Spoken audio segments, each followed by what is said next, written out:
A midnight showing of the Batman movie turned into a nightmare.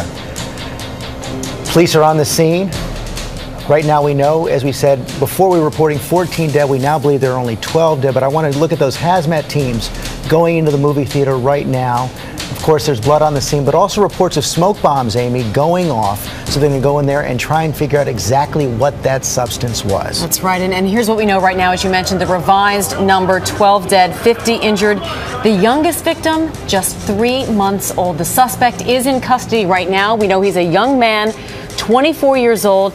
Eyewitnesses describe him as armed for battle, a rifle, a handgun, a shotgun, and as George mentioned, smoke bombs. We're learning a lot more about the victims in the shooting as well, and we're about to hear from several eyewitnesses. And their stories are just chilling. Our reporter is live on the scene right now. ABC's Clayton Sandell at the mall in Aurora, Colorado, where this horrifying scene unfolded just hours ago. Clayton? Good morning, George. You're right. It is just a horrific scene here in Aurora, Colorado. This is a movie theater that is attached to basically a suburban mall here in Aurora. The theaters were packed for midnight showings of The Dark Knight. And when just after midnight, the movie had just gotten underway. And what we heard from witnesses were that there were parts of the movie where there was shooting, there was explosions, and all of a sudden, the shooting started for real. At the suspect's apartment building, police have it surrounded. The building already evacuated. Fears that his apartment may be booby-trapped.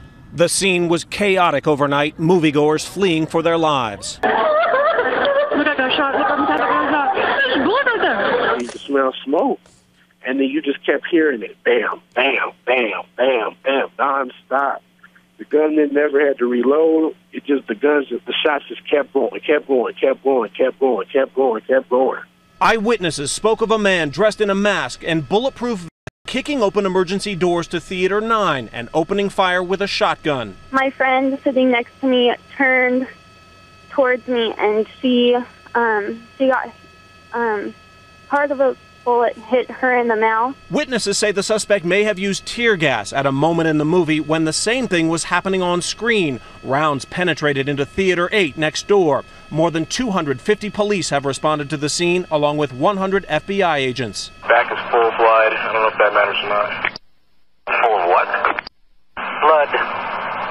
Excessively. Back seats are full of biohazard material.